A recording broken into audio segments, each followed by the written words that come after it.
Fala pessoal, tudo bem com vocês?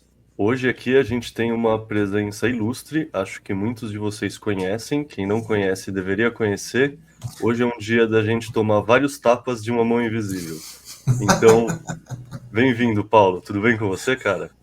Tudo, muito obrigado pelo convite, Caio. É um prazer estar aqui no BivaCast. Boa. Cara, vamos assumir que assim, eu sou ouvinte, várias pessoas são ouvintes, mas tem pessoas que não são. Então vamos começar te apresentando. Quem é o Paulo Fux? Qual é sua trajetória? Onde você estudou? Por onde você trabalhou? Antes de entrar no podcast Tapa da Mão Invisível especificamente, vamos contextualizar você como pessoa. Tá, maravilha. Bom, então vamos lá. Eu sou economista de formação, me formei na PUC do Rio Grande do Sul, de Porto Alegre. Tenho um MBA em Marketing e Comunicação pela SPM, também de Porto Alegre. E eu sou, embora economista, eu sou empresário. Abri minha primeira empresa aos 21, 22 anos de idade. Dois negócios que não deram certo, eu fechei eles e fui trabalhar como executivo para um grupo de escritórios de advocacia que tem atuação aí em vários estados do Brasil. A gente, enfim, eu toquei a operação administrativamente, financeiramente, enfim, toda a parte de gestão do negócio até abril de 2020, e depois a gente encerrou aquela operação e eu voltei a ser empresário, de abrir meu próprio negócio, abri a Proteus Associados, que é a minha consultoria, e no meio tempo desse trabalho como executivo, enfim, eu tenho uma formação também no IEE, que faz o Fórum da Liberdade, para quem aqui do Sul especialmente conhece, que é o maior fórum de debate de ideias da América Latina, com pegada liberal. O IEE que organiza é o Instituto para empresários fazerem uma formação intelectual voltado para a ideia das ideias da liberdade, associado a ideias de gestão. Então é uma coisa bem específica e não tem muito fora do Brasil. No Brasil já tem alguns outros institutos do tipo o IFL, Instituto de Formação de Líderes, o Líderes do Amanhã, do Espírito Santo, enfim, que são filhos e, enfim, associações do tipo que o IEE inspirou no passado. Então, o IEE é uma instituição que já tem uns 35, não, quase 40 anos, e eu fiz a minha formação intelectual mais lá. Então, isso foi de 2013 a 2018, enfim, era uma coisa fora trabalho, né? Então, eu já tinha me formado, já tinha o MBA também.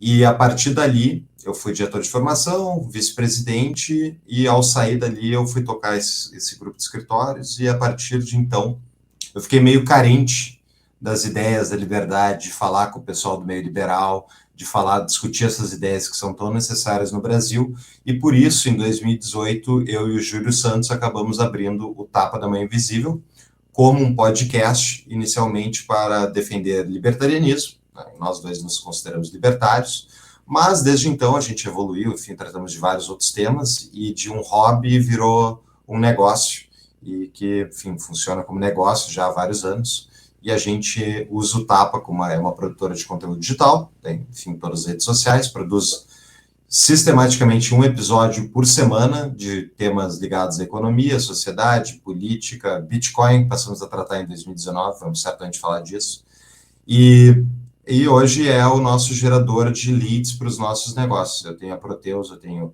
basicamente uma consultoria, eu tenho negócios próprios que eu sou sócio, e um deles é o Concierge Bitcoin, onboarding para dentro do Bitcoin. A gente está desde 2021 atendendo grupos de pessoas, a gente tem vários módulos de treinamento para as pessoas virarem basicamente Bitcoiners, fazerem autocustódia, entre outras coisas. E eu tenho também produtos ligados ao mercado de energia, então energia solar, energia mercado livre e coisas do tipo. É basicamente isso, um resumão. Boa. Deixa eu dar um zoom in assim no começo da sua trajetória, então. O que te motivou a olhar essas ideias de liberdade? Eu sei que elas são um pouco mais fortes no sul, mas assim, no fundo, no Brasil como um todo, elas não são tão presentes assim. Boa.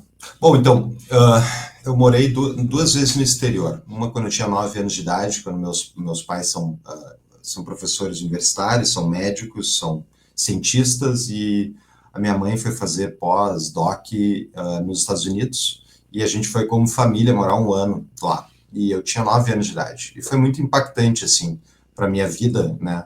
E eu recomendo sempre para as pessoas que conseguem tentar morar fora, pelo menos um tempo, em um país desenvolvido, até para contrastar com o Brasil e enxergar como é que funciona a realidade em países que já estão num outro patamar de desenvolvimento.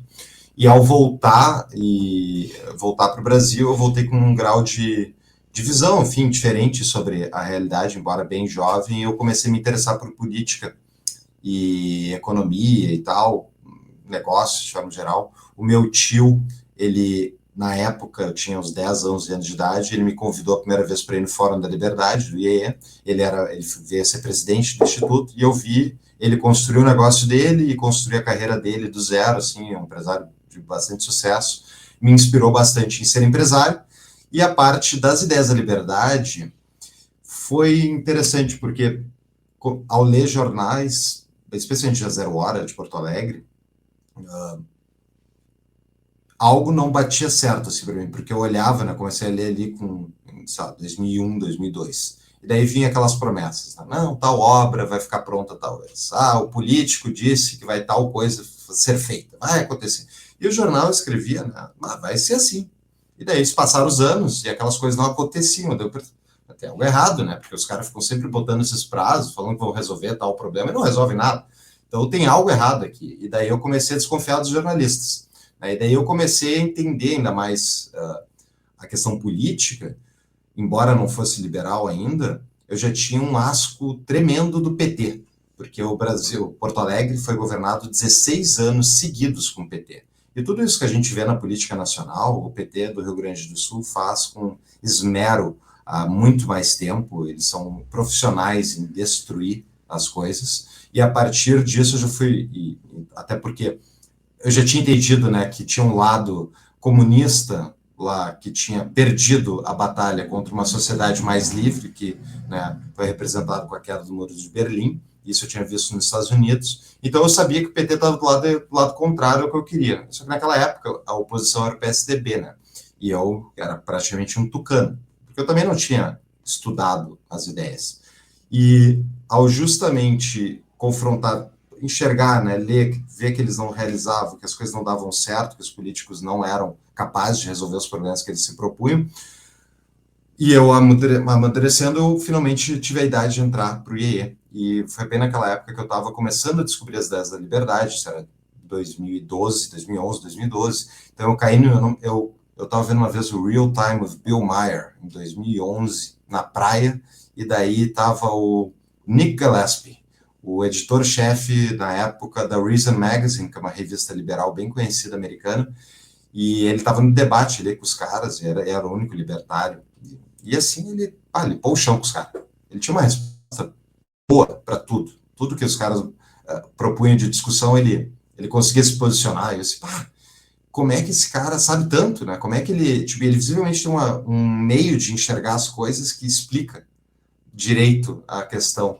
E daí eu comecei a ler a Reason, caí na campanha do Ron Paul, a presidente, a segunda de 2012 nos Estados Unidos, comecei a ver os vídeos do Ron Paul, e logo na sequência entrei no IE. E daí no IE eu li dezenas de livros de liberdade, de escola austríaca, e me reconciliei com a ciência econômica, que eu tinha saído com um asco da faculdade, depois de ter aprendido keynesianismo com toques marxistas. Eu finalmente aprendi o que era economia de verdade, lendo Mises, lendo Hayek, lendo Rothbard, e a partir daí eu voltei a ficar interessado em economia e tal, e então foi essa chacoalhada, eu diria assim, para concluir, que aqui no Rio Grande do Sul é mais forte, talvez, essa cultura de discutir ideias da liberdade por causa do IEE, que é um instituto muito forte, e o IEE existe por causa do PT, porque o PT teve tanto poder e tanta ressonância na sociedade gaúcha por tanto tempo. Quando eu cresci,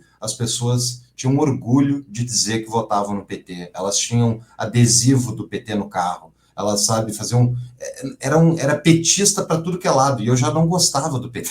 Então, para mim, foi basicamente essa chacoalhada que me direcionou para as ideias da liberdade. Boa, maravilha. Que privilégio, hein? Ter na família alguém que já coloca essa sementinha, assim. Geralmente as pessoas que encontram essas ideias encontram por conta própria num estágio muito mais tardio da vida. Então, que privilégio, né? Foi mesmo. Deixa eu te perguntar, assim, muita gente entende como sinônimo, outras pessoas não. Eu queria saber a sua visão de qual é a diferença entre o liberalismo para o libertarianismo. Ah, é até onde o Estado pode atuar, né? É sempre essa a grande questão, né? E até dá para discutir isso no conceito que o Alexandre Ostroviec colocou no livro dele, O Moedor de Pobres, que é como se todos nós tivéssemos, toda a sociedade tivesse num trem. E esse trem ele tem um destino final. Todo mundo quer, né, uma sociedade, todo mundo não, mas a maior parte das pessoas não psicopatas querem uma sociedade melhor para todos e tal. A gente tem essa vontade, né? Não que a gente vai fazer alguma coisa a respeito, de forma geral, mas que a gente quer que uma sociedade melhor. E tá todo mundo nesse trem. E esse trem, a parada final é a dos libertários, onde qual é a atuação do Estado é zero, é terminar com tudo e deixar as pessoas livres em sociedade e governança privada. As paradas anteriores, né, o liberalismo, o Estado, daí o liberalismo clássico, o Night Watchman State, né, o Estado guarda noturno, que vai cuidar da segurança, da defesa externa, justiça, e olha lá, e assim, quanto antes as paradas anteriores vem, né, o liberalismo social, depois a social-democracia, depois né, e assim vai indo até o progressismo e o comunismo, finalmente, que é lá no início dessa jornada. Então, eu enxergo que é sempre por esse prisma sobre a atuação do Estado, a coerção do Estado. Tipo, o que o Estado está justificado em coagir pessoas pacíficas para fazer algo. Né? E daí as pessoas vão ter respostas diferentes do que elas acham correto de coagir pessoas pacíficas. Perfeito. Entrando agora um pouco no seu podcast, mais em específico, como você escolhe tanto os temas quanto os convidados? Você primeiro escolhe o convidado, daí faz uma pauta, você tem um tema na cabeça, você tem um convidado, como funciona para vocês no bastidor? Porque eu sei como funciona, mas é sempre bom aprender com os outros, né? Ah, boa, boa. É sempre bom discutir com outros podcasters isso também. Cara, assim, nós selecionamos por temas também e por convidados. Hoje em dia, cada vez mais preocupados, né, com crescimento, mais focado em conteúdos que a gente sabe que vão ressoar mais, né? Então, isso serve desde para convidados mais famosos, que têm uma base interessante e que tenham algo de interessante a dizer, e temas também que chamam a atenção. Então, tem episódios nossos que não eram com convidados necessariamente famosos, mas que o tema chamou a atenção e eles bombaram. Então a gente procura ficar sempre à volta dos certos temas, então economia, política, sociedade, coisas do tipo, e vai variando ali, né, entre esses convidados. Mas a métrica é geralmente pegar alguém que tem uma base boa de seguidores, que é parceiro, né? Muitas vezes já teve, a gente já convidou várias vezes pessoas que o cara vem, faz o episódio com a gente e depois ele não publica nada. Ele não divulga o episódio que ele participou. O que é, para mim, um tremendo contrassenso, tá ligado? Tipo, o que adianta tu ficar dando entrevista para as pessoas se tu não quer nem divulgar a tua própria entrevista? Então, ou tu tem vergonha das coisas que tu fala, né? Ou tu não entende o básico do marketing, da tua própria figura pública. Então, a gente hoje em dia também põe no critério assim, o cara, ele historicamente aceita collabs de podcast ou ele não faz isso? Então, também entra uma métrica mais comercial aí, digamos assim. Boa. E o que te mais surpreendeu nesses anos todos com o Tapa? Teve algum convidado que mudou alguma forma que você pensa? Teve, sabe, alguma. Sei lá, sempre tem algumas coisinhas que é como se fosse sei lá, aquela pepita de ouro no meio do ribeirão, sabe? Que você acha uma coisa que você não tinha pensado ainda e abre sua visão. Teve algum momento assim para você? Qual foi ele, assim? Bom, não sei, de cabeça de um momento, não tenho certeza, eu vou dar uma pensada, mas eu te digo assim, de forma geral, cara, o Tapa abriu demais a minha cabeça. A gente está com 350 episódios quase, então são quase 7 anos fazendo o Tapa, e melhoramos a qualidade com certeza ao longo dos anos, tal, e eu tinha muito uma cabeça de libertários que eu vejo hoje na internet bem comum, assim, sabe, bem histriônico, tipo, muito focado na pauta do libertarianismo, mas, sabe, meio com uma viseira, assim, não, sem olhar para os lados, sem enxergar o todo, sem ter uma visão mais holística da sociedade. E isso talvez tenha sido a coisa que eu mais me transformei Eu não sei se a pessoa ouvindo, tá? Eu acho que certamente ela vai ter alguma experiência, talvez não intensa, né, quanto o cara que está entrevistando e estudando os temas, mas eu acho que serviu para abrir a minha cabeça. Porque no início a gente entrevistava muito a questão ligada ao libertarianismo, a liberalismo e escola austríaca. E daí, com o tempo, a gente foi abrindo o leque, né, para justamente não ser um podcast que, tipo, tá, ok, depois do quinto episódio sobre libertarianismo, a audiência já entendeu até. Se eles quiserem, eles leem os livros e eles podem se aprofundar, mas não é só isso, né, que o mundo é composto. E, além do mais, a gente tem que falar com as pessoas que não concordam com a gente, até para tanto entender elas, mas também para influenciar o debate e a gente conseguir mudar as ideias em relação ao que a gente pensa. Então, com isso, a gente começou a abrir o leque, entrevistamos ao longo dos anos muitos conservadores, entrevistamos também pessoal sobre literatura, que é uma coisa que eu também comecei a estudar depois, ler mais livros de literatura, que também eu acho que é super importante para a formação intelectual, é entender o bicho-homem, né? E assim, a gente, quando fica muito focado em filosofia política, e tipo, tudo é filosofia política, não é tudo filosofia política, né? As pessoas têm outras camadas, né? E embora o Estado seja muito presente na nossa vida, ele não é determinante para 100% das nossas interações. Existem outros elementos aí, e por isso, isso que o Tapa foi me abrindo, sabe? Então, teve episódios que a gente fez que nem, sei lá, o William Ling, que é enfim, o líder aí do Grupo Évora, que é uma empresa que hoje é multinacional, ele é o fundador do IE, e é um dos episódios que eu tenho mais orgulho de ter feito, eu acho ótimo episódio, pelo conteúdo que ele trouxe. E assim, é um episódio biográfico, assim, de como é que o cara transformou uma empresa brasileira, grande, mas em uma empresa, tipo, multinacional, nível global, assim, que fatura bilhões de dólares. Como é que alguém faz isso saindo do Brasil, saindo de Porto Alegre? Então esse tipo de coisa serviu para abrir minha cabeça. Sem falar os episódios de história, né, desde até mesmo a história da tradição liberal, por exemplo, que a gente já entrevistou o Lucas Berlanza, que é o presidente do Instituto Liberal do Rio de Janeiro, e para alguém que começou a jornada nas ideias da liberdade lendo muito os austríacos, eu tinha muito desconhecimento dos outros liberalismos, dos outros autores, e esse tipo de episódio me abriu a cabeça, né? Eu continuo não concordando com boa parte das teses, mas eu entendo mais sobre esse outro lado. Então, a gente fez episódio de livro, por exemplo, sobre a liberdade, lá do John Stuart Mill, um episódio antigo, que é a base para os pessoal mais liberais sociais e tal, eles acreditam mais naquela visão de mundo. E que antes eu só tinha preconceito, depois eu tinha um pouco mais de entendimento, e eu acho que tem várias coisas que eu discordo, mas tem várias coisas que eu concordo. Então, esse tipo de coisa, sabe, é sempre alguma coisa que naquele episódio o convidado fala que eu não conhecia, que eu vou dar uma investigada, que eu vou estudar, e começa a abrir mais o horizonte.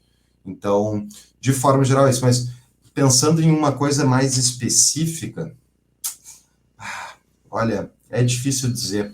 Bom, tem uma coisa que foi totalmente nova, cara, foi Bitcoin. Talvez eu tivesse virado Bitcoiner depois, que nem muita gente, vendo conteúdo na internet. Mas foi um episódio que em 2019 a gente fez com o Dove, que eu finalmente parei para dar uma leve estudada. E eu tinha um bando daqueles preconceitos, ou enfim, né? Tal coisa é o problema, tal. Tipo, te deu uma estudada, que interessante. Daí é ali que deu um estalo para eu continuar estudando o assunto. Perfeito. Eu vou entrar mais no Bitcoin e Dove é maravilhoso daqui a pouco, mas antes eu quero entrar um pouco mais nessa parte podcast, liberdade, para conduzir para o Bitcoin no final. Então eu não estou perdendo o gancho, é só porque senão eu deixo passar outras coisas que eu acho interessantes também.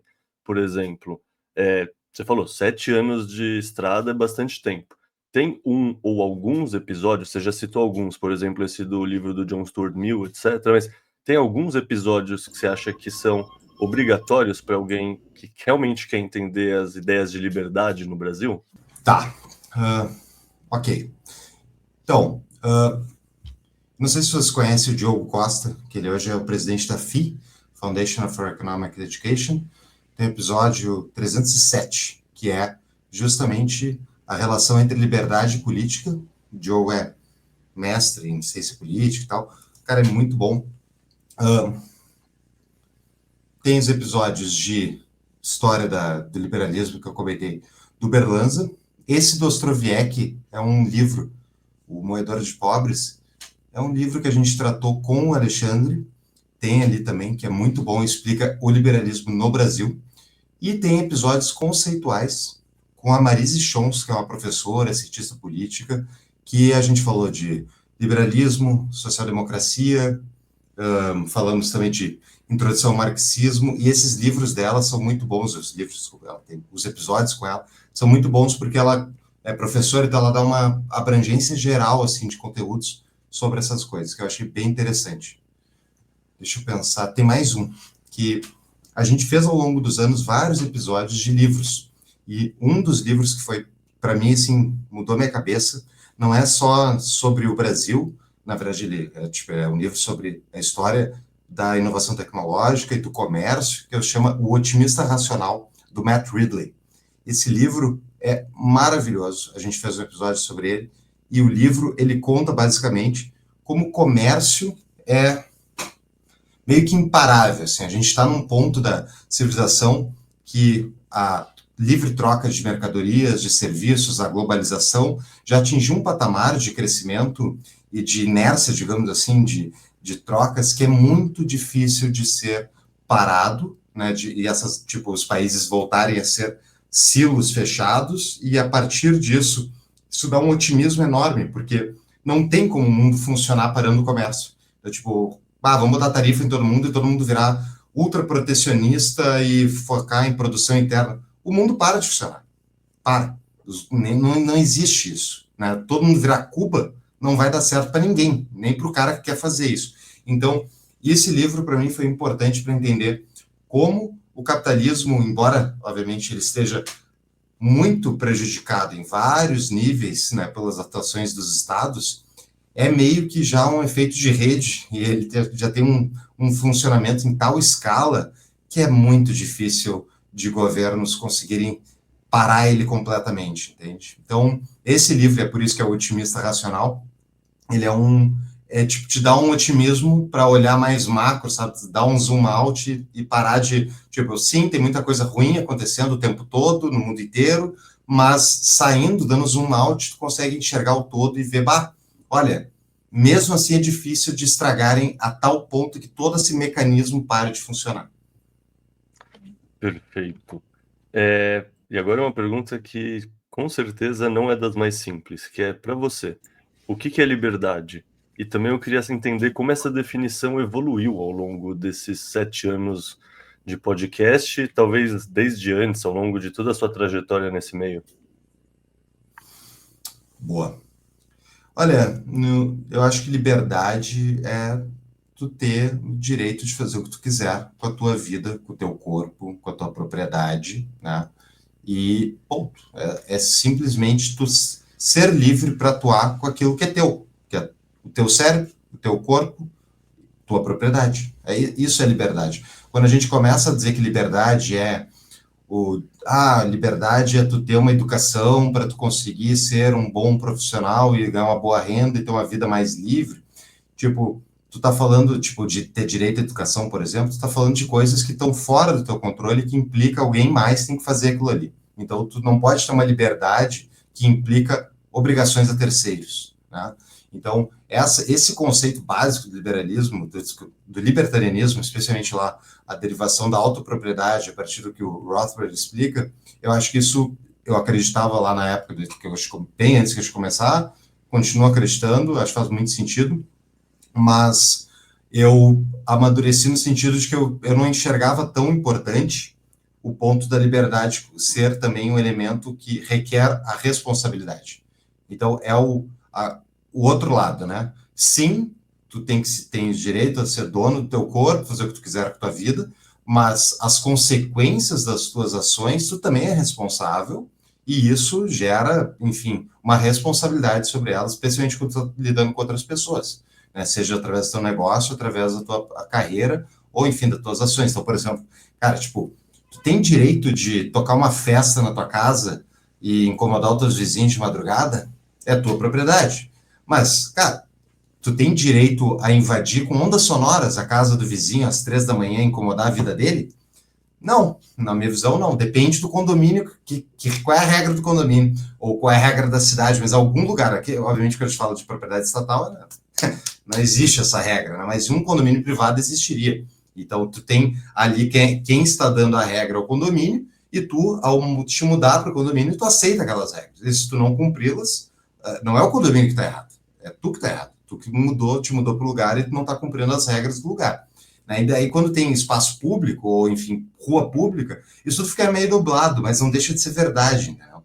Então, essa parte da responsabilidade é algo que hoje eu enxergo como bem mais importante, né? E talvez tenha sido a principal diferença assim, do passado. Mas em termos de ideias assim, do que é liberdade, eu acredito que é a mesma visão que eu tenho hoje. Não, perfeito. Essa é uma pergunta que pode soar simples, mas assim, é um termo muito poluído, liberdade, né? O que você falou, a liberdade requer educação, requer você ter meios básicos, etc. E é muito fácil você contaminar os conceitos nesse tipo de discussão no Brasil. Por isso que acho importante uma pessoa como você pontuar claramente o que é liberdade. E tem um elemento aí, né, que hoje eu vejo muito claramente como tem muitos conservadores e pessoas mais religiosas e tal que estão entrando para dentro do Bitcoin. E tem uma visão social bem mais rígida, né, e, portanto, eles trazem isso para dentro, inclusive do Bitcoin. Dá para ver no Brasil, tem vários do tipo. E assim, eu não tenho nada contra pessoas serem religiosas e tal, acho que elas têm o direito de serem, mas a liberdade, ela implica em liberdade individual. Isso implica na pessoa ter o direito de usar droga se ela quiser. E se ela quiser, a vida é dela, o corpo é dela. Ah, mas e daí? Cara, assim, não, SUS. Qual é o problema do SUS? O problema do SUS é que ele socializa comportamento alheio para todo mundo. Né? O problema não é o cara ser usuário de droga, o problema é tudo. Se o cara come demais, se o cara não se exercita, se o cara fuma, e tudo isso cai numa vala comum de SUS, isso é um problema para todo mundo. E daí tu tem dois caminhos. Ou tu acaba com o SUS da vida, ou tu vai ter que regular o comportamento de todo mundo a um ponto de que tu vai ter que ter uma teletela, tipo 1984, dentro da tua casa, Uhum. para o governo vistoriar se tu não está sendo de acordo com a regra que o Estado, né, decidiu. Então, eu acho que é muito melhor a gente não ir para o teletela e ir para o lado de tentar liberalizar ao máximo. E mesmo o SUS, tipo, não teria nenhum problema com o SUS existir desde que ele fosse financiado voluntariamente. Mas a questão, a gente sabe que o Estado não funciona assim. Mas então eu vejo esse limiar, assim, que o pessoal, especialmente mais conservador, eles não apreciam tanto, né? Então, tipo, não, peraí, tu tem o direito de ser livre, mas liberdade econômica. O resto, não. O resto, não, peraí. Daí, cara, ou o Estado não serve para cuidar dessas coisas, ou ele serve, tem que decidir. O Estado é um bom gestor de recursos financeiros? Não. Então, por que ele vai ser um bom gestor de recursos morais?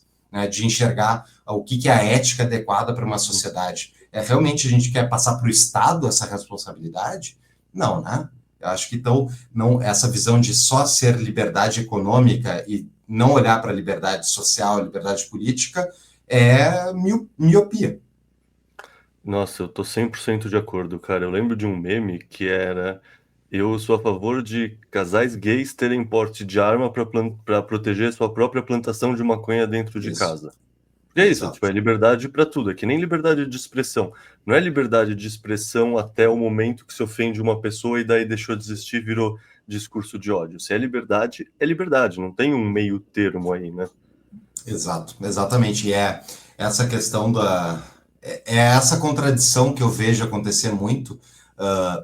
A esquerda nem se fala, né? A esquerda vive num planeta próprio, mas a direita ainda tem, ao meu ver, muito para ver disso. A gente teve agora recentemente um episódio com o Superman, aquele cara que vai na Shopping Play direto e tal, e daí eu dei uma provocada nisso e tipo, falei, tá, mas peraí, mas então o cara, porque ele estava defendendo liberdade econômica, mas e aí, liberdade econômica e o resto? Daí não, mas daí o Estado tem. Cara, então assim, então, beleza. Então tu está decidindo de forma discricionária o que é a atuação estatal correta. E daí volta a questão do trem. Onde é que para o trem, entendeu? Perfeito. Cara, acho que uma coisa que eu deixei passar, mas é legal como história, é te perguntar como surgiu o nome, né? Porque acho ótimo o nome, Tapa da Mão Invisível. É um nome, assim, extremamente carismática, aquela coisa que chama atenção para quem entende a referência. Como foi o processo de criação? Cara, essa história é muito boa mesmo, porque não foi a gente que deu o nome. Não foi a gente que deu o nome, eu tenho um amigo que ele faz os episódios conosco do Conexão Boston, e esse é basicamente uma série de episódios com um economista que mora na região de Boston, nos Estados Unidos, e ele mora muitos anos lá. Eu conheci ele trabalhando na Junior Achievement há 1000 anos atrás, e uma vez a gente trocava mensagem, uma vez ele mandou um áudio no meu WhatsApp, assim, do nada, mandou um áudio. Fox, tô aqui em Birmingham, sei lá, na cidade do lado de Boston, e teve o Dia do Imigrante. E daí, no Dia do Imigrante, os imigrantes decidiram, os ilegais e os legais, decidiram que eles não iam trabalhar. Que eles não iam ir trabalhar, porque no Dia do Imigrante eles tinham que mostrar que eles são fundamentais para a economia. E que se eles não vão trabalhar, as coisas param. Então, que o imigrante tem que ser valorizado. E daí eles não foram, Fux. Ele, tipo, meio jocoso, assim. E daí, no outro dia, eles foram trabalhar, chegaram lá, e não tinha mais o trabalho. Eles perderam o trabalho, Fux. Eles foram demitidos, eles levaram um tapa da mão invisível, porque aqui não tem CLT, aqui não tem o Getúlio Vargas, não vai trabalhar, vai para a rua, já tem um redneck no lugar dele trabalhando, entendeu? E isso então, foi daí que veio, tipo, um áudio aleatório, que, enfim, foi bem engraçado. E daí, a partir disso, a gente ficou com a ideia do nome, mas a gente não tinha nada de produto. Daí, quando o Júlio começou a falar comigo sobre a ideia do podcast, a gente adaptou para botar no podcast o nome. Perfeito. Cara, no Brasil, quais você acha que são os maiores obstáculos culturais à difusão dessas ideias de liberdade? O mais difícil é desmontar o status quo. Vejam, eu sou testemunha, quem está ouvindo aí também quem tem mais de 30 anos, o Brasil mudou muito em termos de ideias. Como eu estava comentando lá no início, o PT, enfim, não era que tipo o PT era no Rio Grande do Sul. O PT foi eleito e foi defendido, era tipo 60%, 70% da população acreditava que o Lula era a solução. O Lula de 2003 fez aquela cartinha michuruca lá do Carta Aberta ao Povo Brasileiro, disse que ia respeitar o tripé macroeconômico do FHC, e a partir dali ganhou poder e o pessoal, pô, não, é isso aí, tá na hora de socializar, né? Tipo, tem que ajudar, o Estado tem que fazer, a gente tá com a economia arrumada, então agora tem que distribuir isso. E essa visão corrente era comum, tanto que o maior opositor do Lula, o opositor do Lula naquela campanha foi o José Serra, e o José Serra tinha uma visão mais estatista que aquela do Lula de 2003. Era enlouquecedor. Eu olhava assim, meu Deus, eu não posso votar no Lula, nunca votei, nunca votarei. Mas, tipo, a proposta do Lula, ao meu ver, economicamente, era mais sã do que a do Serra, que é um cepalino, é um interventor. O Lula também mas naquela época o Lula estava comprometido, teoricamente, em seguir as regras do jogo. Bom, isso mudou muito. Acho que a direita, né, não só no Brasil, mas no mundo inteiro, ela deu uma acordada, ela se conectou através da internet, porque ela estava excluída da universidade, da mídia, né, o mainstream ele é muito mais voltado para a esquerda do que para a direita, e a partir disso, essa mudança de ideias, ela culminou, ao meu ver, na eleição aqui no Brasil do Bolsonaro, cuja maior atributo dele era não ser o PT, né? E ele conseguiu reunir a direita à volta dele e ser eleito com uma pauta de liberdade econômica. Por todas as coisas que a gente já sabe, não vou replicar aqui do que aconteceu, né? Acabou caindo fora esse governo e voltando o PT ao poder. Mas eu acho que o ambiente de ideias, eu até ouso dizer que eu acho que a inércia está no nosso favor. Tem muito mais gente acordando todo dia para o que é o intervencionismo econômico, o que é o PT, o que é a esquerda, né? Porque assim, eu discordo da esquerda, mas eu não tenho problema com a esquerda que veste sapato e senta à mesa para conversar. Uma esquerda social-democrata, que eu tenho muita discordância, ok, a gente consegue conversar com uma esquerda social-democrata. O problema da esquerda brasileira é que ela é revolucionária. Ela acredita e vota no PT no PSOL e em partidos do tipo, que querem, talvez não hoje mais abertamente não, mas o PT tem uma proposta de governo que o objetivo é nos manter preso nessa faixa de renda média. Tem vários discursos que o Lula já falou, quando as pessoas começam a ganhar mais dinheiro, elas param de votar no PT. Então, claro, ele diz, não, então a ideia é que a gente tem que conseguir falar com essas pessoas para elas continuarem votando. Mas, na prática, eles têm incentivo econômico, político, em manter a mediocridade para baixo do Brasil. Opa, voltou. Tô aqui, tô Travou. aqui. Tá. Eles têm um incentivo para manter o país nesse patamar para pior, porque assim eles se refestelam na miséria. Eles, os Kirchner, o Maduro, tudo a mesma laia. Tem a diferença do que eles conseguem fazer no Brasil versus outros países é que as nossas instituições são um pouquinho melhores, mas principalmente a sociedade como um todo está mais preparada para combatê-los, e ainda assim eles estão avançando em várias coisas. Né? Então, eu enxergo que o ambiente de ideias brasileiro melhorou muito. E eu acho que se a gente conseguir continuar falando, a gente vai liberalizar o Brasil. Só que o meu medo é o que vem acontecendo, assim, o Brasil está dando passos largos em direção à autocracia, né, ao fechamento político. Estamos vivendo num regime de exceção, para dizer o mínimo, uma ditadura, para dizer, né, o mais provável, correto que está acontecendo. E daí não é nem o PT, né?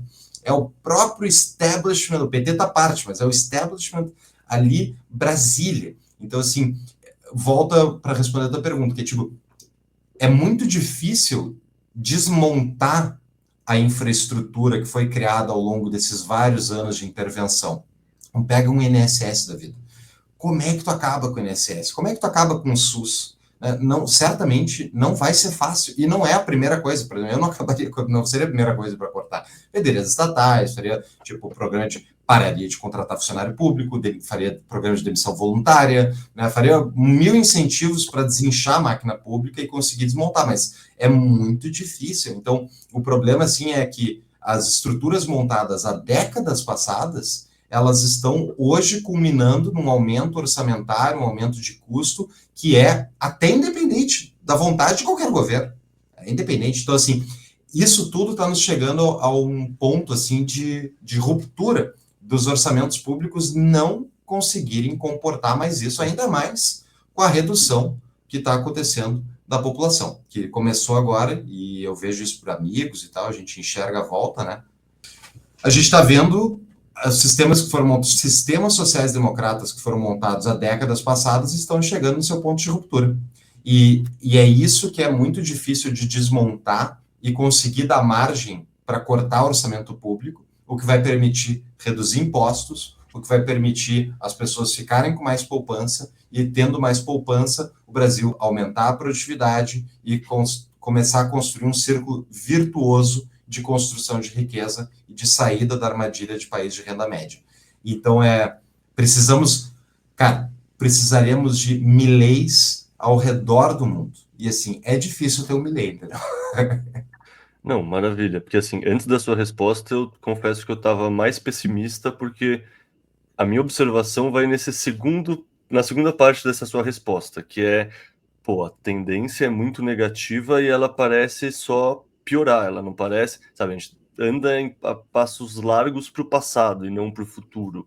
E aí, na minha percepção, assim, parece que, não sei, você falou essa questão do zeitgeist, da cultura, da inércia, tá mais a nosso favor, mas, por outro lado, não sei, será que tem espaço para um Milei no Brasil antes de acontecer o que aconteceu na Argentina? Porque assim, a Argentina era um Brasil alguns anos na frente, algumas décadas na frente nesse processo paternalista. O Milei só tem espaço lá porque chegou num ponto de ruptura que não tinha mais solução de outra maneira, eles precisaram se olhar no espelho. O Brasil, apesar de tudo, ainda tem uma certa, sabe, tem o agro, tem mineração, tem alguns setores que mantêm a coisa funcionando. Então, não sei, sabe, ficar nessa. Será que a gente só vai conseguir melhorar depois de piorar muito? Vai precisar, sabe, quebrar para ter um turnaround? Ou a gente consegue dar uma guinada antes disso? Não fica essa dúvida para mim, assim. Eu vou te dizer que se a gente eleger, se conseguir tirar o PT em 2026 e eleger qualquer cara centrista, direitoso, né, de forma geral, eu acho que é factível o Brasil dar, pelo menos, parar de se afundar. Eu acho que é possível. Mas, dado tudo que está acontecendo nos nossos tribunais superiores, né, eu tenho receio se vai acontecer, se vai ser possível jogar esse jogo de forma minimamente limpa. Essa é a minha grande dúvida. A velocidade da deterioração institucional está mais rápida do que a velocidade das ideias de mudar a cabeça dos brasileiros e de conseguir virar esse jogo. Eu acho que o Milei ele é fruto de uma coisa muito específica que falta no Brasil, que é a presença digital, presença principalmente nos canais de comunicação de massa. O Milei ele perambulou em programa de futebol, ele perambulou em programas TV aberta por anos antes de ser candidato. E o próprio Bolsonaro teve esse efeito, né? O Bolsonaro foi no Super Pop, ele foi nisso, foi naquilo, ele teve um monte desses programinhas ali que ele ficou conhecido. E a campanha presidente, ela é uma série de coisas, mas uma das coisas que ela é uma campanha de popularidade. Né? Se as pessoas conhecem o nome, não adianta ter um baita nome que ninguém conhece. Então, essa é a minha dúvida se a gente tem esse nome. Mas, por outro lado, Caio, tem uma coisa que, assim, maravilhosa, chamada Bitcoin, entendeu? E esse Bitcoin, cara, eu acho que ele vai confrontar a realidade dos orçamentos públicos quebrados. Porque se eles não fizerem nada, de forma geral, os Estados Unidos, a gente está vendo aqui o Trump não cortou, já está o orçamento crescendo de novo. Cara, para nós, bitcoiners é bom. Eles vão continuar inflando o Bitcoin ad infinitum. E assim, um dia o Bitcoin vai ganhar e vai acabar essa brincadeira. Porque não vai ter mais de orçamento público para bancar isso tudo. Imposto patrimonial vai ficar cada vez mais difícil, assim, enfim, a gente pode falar de bastante Bitcoin, mas, tipo, eu acho que vai ser essa consequência para o mundo inteiro que não quer eleger o Milley ainda. Mas eu acho que a partir do momento que o orçamento público trava e começa a faltar dinheiro, o funcionalismo público quebra, enfim, receita do INSS para de conseguir pagar completamente as pessoas e eles não conseguem mais imprimir moeda, vai ser um choque de realidade. E existe um exemplo claro disso, que foi a crise dos PIGs lá em 2012, 13 na Europa, quando Grécia e Espanha, né? Mas especialmente a Grécia, que era o pior dos casos ali, a Grécia tinha entendimento de que, por exemplo, existia direito adquirido sobre as poupanças não, as previdências, né? E tu não podia mexer. E da noite para o dia, o STF deles mudou o entendimento e no outro dia o governo cortou 30% das aposentadorias. Assim, não é que eu queira que corte a aposentadoria dos vovôs do Brasil, mas é para onde a gente está se encaminhando. Então, vai chegar uma hora que não vai ter dinheiro. E daí a realidade vai se impor, que hoje a impressora monetária, né, mascara. Citando a Ayn Rand, né? Você pode negar a realidade, você só não consegue negar as consequências de negar a realidade. Eu Exato. estou me segurando aqui para não falar de Bitcoin. Eu tenho uma última pergunta para fazer um advogado do diabo aqui, daí depois a gente toca o pau no Bitcoin. Que é o Boa. seguinte: você falou de estudar o ser humano não só no plano das ideias, mas também o bicho ser humano. E assim, esse tipo de pensamento me fascina muito. Por formação, eu sou cientista, eu tenho graduação, mestrado e doutorado em geologia, eu estudei pedras, mas eu sempre gostei de biologia evolutiva também. Eu, junto com o doutorado, fiz um pedaço da graduação em biologia na grade noturna da USP, daí eu tranquei porque estava complicado conciliar com o doutorado, mas assim, biologia evolutiva é algo que me fascina. E assim, se você pensar, qualquer bicho, qualquer espécie tem algum grau de organização social. E aí a pergunta que eu vou fazer como advogado do diabo é a seguinte: será que o Estado não é simplesmente algo que é uma consequência natural, que emerge naturalmente de mamíferos sociais que atingem um determinado tamanho de grupo, sabe? A gente começa como um bando, que nem os leões, daí tem bandos maiores como os chimpanzés, o ser humano antes do dinheiro, antes da religião, não passava do número de Dunbar, aquele número de 150 a 200 indivíduos, daí a gente consegue se estruturar em tamanhos maiores. Nesse momento, que é logo depois da Revolução Agrícola, a gente perdeu cerca de 80%, principalmente na Europa, que tem mais dados, a gente perdeu cerca de 80% da variabilidade genética do do cromossomo Y, não do X. O que isso significa? Isso significa que estava rolando uma porradaria absurda, em poucas palavras, sabe? Eu, com meu clã, sou mais forte que você com seu clã, a gente te mata, pega as mulheres, e agora eu tenho o dobro de território. Então, assim, naturalmente, me parece que em algum momento, quando você centraliza a produção de comida, você cria um excedente, e criando esse excedente, você contrata um exército. E aí pode ser uns milicianos que são segurança privada e não o governo que é segurança pública. Mas ao longo do tempo, essa estrutura privada, que tem a segurança privada e etc., alguém que nasceu lá dentro sem ter optado em morar nesse condomínio e começa, sabe, tipo, ao longo do tempo as coisas morfam. Acho que você entendeu o que eu quero dizer. Sim. Isso me faz pensar, e eu, de novo, assim, eu não tenho uma bagagem minimamente comparativa à sua de estudo de liberdade, libertarianismo, Hayek, Mises, nenhum desses autores eu estudei profundamente. Mas eu fico nessa, sabe, nessa percepção que talvez assim, eu adoro o libertarianismo como uma utopia que para mim é um horizonte muito mais bonito para a gente perseguir do que a utopia do horizonte do socialismo. Mas como horizonte a gente persegue, persegue, persegue e ele se afasta, se afasta, se afasta. A gente nunca de fato chega no horizonte. Uhum. Falei alguma cagada? O que você acha disso? Pô, concordo 100%. Eu acho que o socialismo, ele é também parte da natureza humana, que é a vontade de viver às custas dos outros. E além disso, né, renda passiva. E além disso, acho que o Estado é natural, sim. As pessoas, elas gostam do Estado. Né? Então, olha a quantidade de coisa que tu tem que estudar para chegar à conclusão de que, na verdade, o Estado joga contra a civilização. Precisa bastante bagagem, né, de estudos. E isso não é para qualquer um. A minha posição libertária está cada vez menos universalista, no sentido de que o mundo inteiro deveria ser libertário. Acho que tem muita gente que gosta do Estado, e se tu fosse eleito com uma banda, tipo o Milei foi eleito não para acabar com o Estado, foi para reduzir o Estado. Se ele tentasse acabar com o Estado, eu acho que seria uma fraude, mas seria incoerente e errado, né? Porque as pessoas não votaram nele para isso. Elas não deram esse mandato para eles.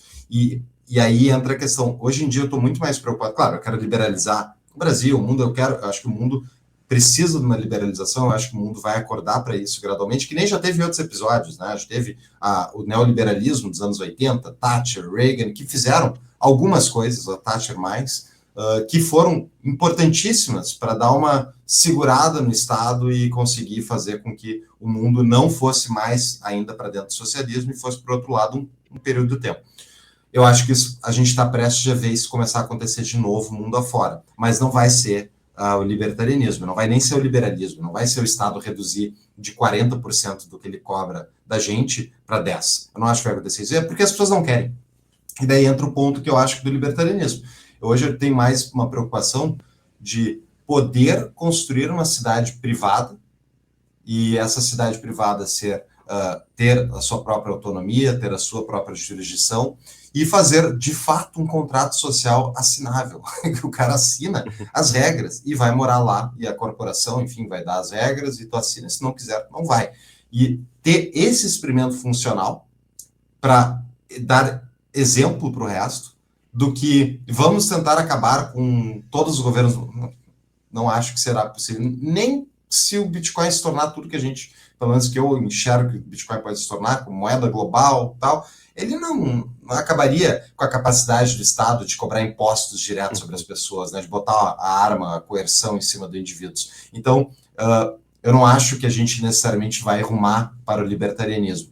Mas, dentro do pêndulo entre liberdade e autoritarismo, acho que a gente está prestes a dar uma voltada para o pêndulo da liberdade. Mas o drama do libertarianismo, das ideias da liberdade como um todo, é que tu tem que continuamente ensinar as novas gerações da importância daquelas ideias. E as novas gerações, por óbvio, não sabem. Elas assim, estão vindo ao mundo, então elas têm que aprender aquilo. Então tu tem que ter primeiro uma sociedade anterior que chegou àquela conclusão, de forma geral, que muitas pessoas chegaram, que elas conseguiram transmitir isso para os filhos com qualidade, que os filhos comungam dos mesmos valores e, portanto, aquilo consegue se manter. um exemplo disso é os Estados Unidos. Os Estados Unidos começou uma pegada muito libertária e hoje virou literalmente o maior estado do mundo, é os Estados Unidos. Claro, né, quando a maior economia do mundo, o parasita cresce junto, né, mas eu vejo muito mais como uma questão das ideias, e as ideias têm que estar continuamente sendo ensinadas. Por outro lado, que traz otimismo, Caio, é o chat GPT, inteligência artificial, cara, ele dá, é uma chance até para países que nem o Brasil de, sabe, de se revolucionar. Porque o nosso drama de baixa produtividade e tal, hoje ele é facilmente resolvível. É só o cara pesquisar o que ele está fazendo no chat GPT, né? E para a média da população, mesmo quando der a resposta errada, vai ser melhor do que a resposta que o cara tem na cabeça. Então, dá para dar uma melhorada, eu acho, na produtividade geral. Tá? O Fala. problema é assumir que eles não são analfabetos funcionais, né? Eles concordam muito contigo, né? E eles erram bastante. É por isso que tem que ter o pensamento crítico para conseguir avaliar. Mas dado que a maior parte das pessoas tem um conhecimento bem menor sobre qualquer assunto que aquilo ali vai mostrar, já dá Não, uma melhorada. meu problema não é com a inteligência artificial, meu problema é o ser humano utilizando não vai ter capacidade de fazer perguntas para obter respostas, em média, o brasileiro Pode, médio. pode ser, mas eu acho que ele vai. Isso é uma questão de acesso tecnológico. Eu acho que as pessoas aprenderam a usar celulares, aprenderam a usar várias tecnologias, eu acho que elas conseguem aprender isso. Tem um exemplo disso, que é o do Zimbábue, quando acabou a moeda, o dólar do Zimbábue, né, aquela nota famosa, acho que era US$ 1 trilhão do Zimbábue, uh, o Banco Central desistiu de produzir moeda. Eles desistiram, não parava de imprimir moeda, estragou, o pessoal parou de usar. E daí se estabeleceu uma liberdade monetária, meio a forceps, onde o pessoal do Zimbábue, que certamente não tem uma formação intelectual elevada, eles começaram a usar 8 moedas no dia a dia, enfim, na sociedade. Então, tinha o franco suíço, o dólar americano, o dólar da África do Sul, tinha o euro e tinham mais algumas que eu não lembro quais são. O que aconteceu? As pessoas naturalmente usavam no seu dia a dia as moedas que perdiam valor mais rapidamente, dólar sul-africano. Então, elas usavam como meio de pagamento aquela moeda que eles sabiam que ia perder valor. E guardavam, entesouravam os dólares americanos, o franco suíço, o euro e tal. E elas faziam isso não com uma formação intelectual, elas faziam isso por necessidade. E elas aprendiam. Então, imagina o pessoal do Zimbábue fazendo câmbio ao ir fazer o mercadinho, entendeu? E isso, tanto eu li num artigo do Mises há muitos anos atrás, essa história, o Mises americano, se não me engano, tem, como também uma vez eu conheci na Friedrich Naumann, uma instituição para a liberdade lá na Alemanha, eu conheci um cara do Zimbábue e ele me confirmou a história. Então, assim, pô, o pessoal analfabeto conseguia fazer câmbio e usar moedas variadas para, sabe, tocar a sua vida. Chegando ao ponto onde isso passa a ser necessário na vida das pessoas, a pessoa mais ignorante, ela vai desenvolver, ao meu ver, essa habilidade. Não, perfeito. A necessidade move montanhas, né? Eu gostei muito de um trecho da sua resposta que você falou que no começo você gostaria de acreditar que o libertarianismo, as ideias de liberdade iam crescer globalmente, vamos falar assim, iam ser adotadas por todo mundo e hoje em dia você tem uma visão muito mais restrita.